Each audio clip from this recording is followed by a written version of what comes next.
In this video, we'll explore nanotechnology. The world is shrinking, meaning, among other things, robots will soon be traveling in your bloodstream. So, let's get started. The world is getting smaller, so let's talk about nanotechnology. We're talking about the nanometer, the nanometer. This is a billionth of a meter. We're talking about small here. Just to give you an idea of how small a nanometer is, 100,000 nanometers is the size of a human hair. So take that 100,000 and drive it all the way down. We're talking small. We're talking about the atomic level. Let me give you an illustration here.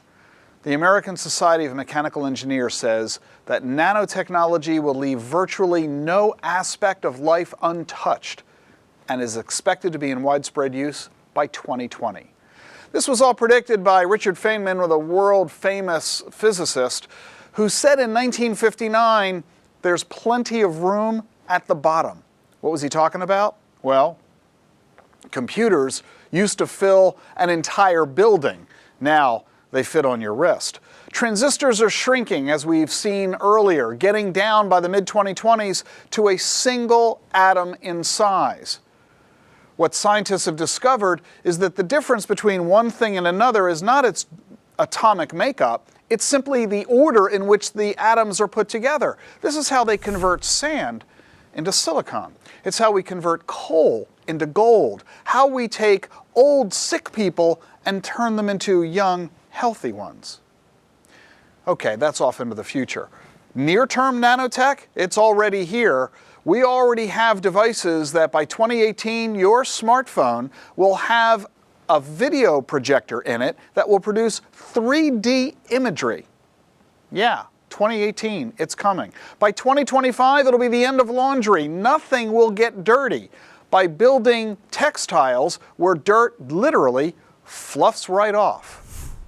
We're already seeing robots in technology.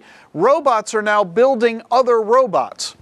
Why do we need a robot building another robot? Because the robots that the robots are building are really, really tiny, down to the molecular level.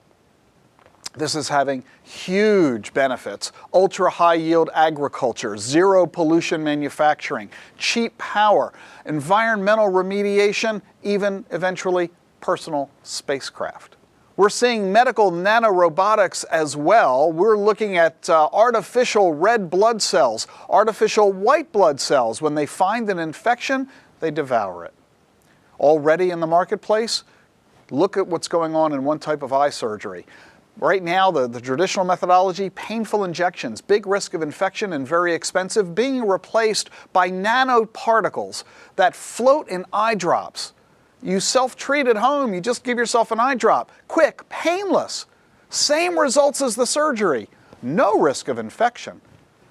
90% cheaper. That's the promise and hope of nanotech. What you're looking at here, every dot you see is an atom. We're looking at tiny robots that will be able to perform glaucoma surgery, gastric bypass surgery, even provide dental repairs. Let me illustrate with you one of the most promising technologies on the marketplace. It's called graphene. To help you understand what graphene is, it is the thinnest material ever built. When I say thin, it has no height. It has width, it has length, but it's only one atom tall. How do you make graphene? Well, take your ordinary number 2 lead pencil. Not quite sure why they call them lead pencils. They're made of graphite. So you take that lead pencil, draw it across the page, and you've now got some graphite on the page. Imagine if you could take a layer of the graphite away, and then take another layer away, and another layer. You keep peeling off layers of the graphite until there's only one layer left, a single atom tall. That's graphene. It's made from ordinary graphite, a very plentiful, cheap material. But graphene, when you get it down to the one atom height, it's suddenly the strongest material ever measured.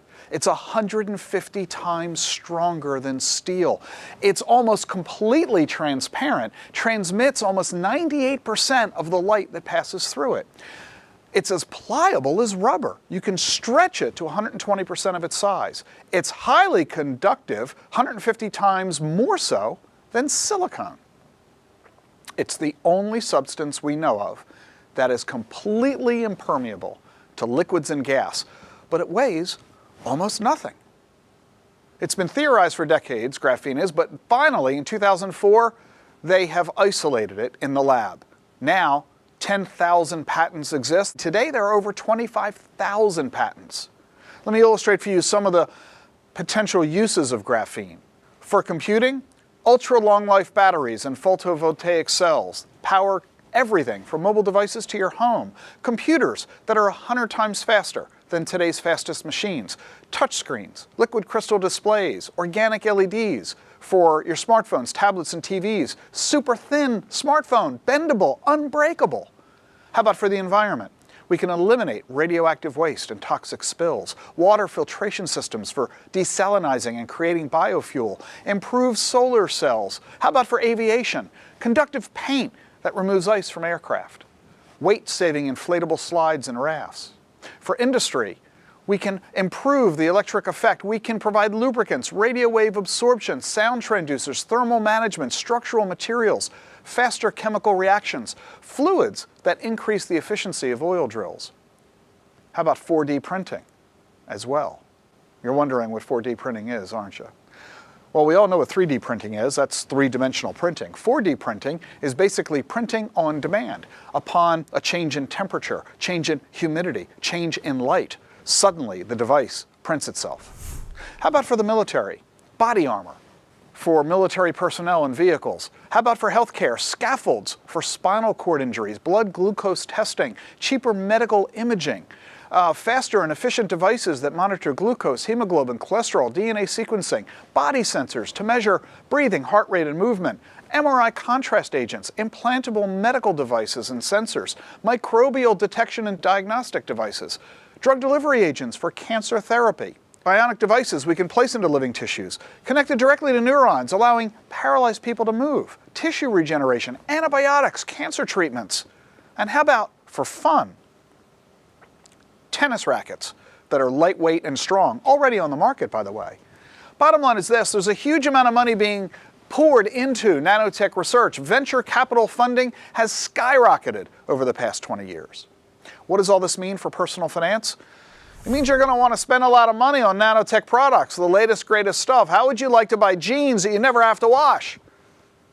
Pretty cool, huh? How would you like to buy the latest tennis racket, lightweight, more powerful than ever? Nanotech products are in your future. You're going to want to buy them. That means creating enough money to be able to do so. And recognize that advances in healthcare, as exciting as they are, they're not going to be free. So you're going to want to allot money for what many people are calling participatory, voluntary healthcare. We'll talk more about that in an episode to come, because you're watching The Truth About Your Future. That's it for this video. In our next video, we explore 3D printing. You'll see the tech already in use, from printing running shoes to houses. This series is based on my New York Times bestseller, The Truth About Your Future, the money guide you need now, later, and much later. If at any point you have any questions, you can send them to me by visiting thetruthaboutyourfuture.com. Thanks for watching.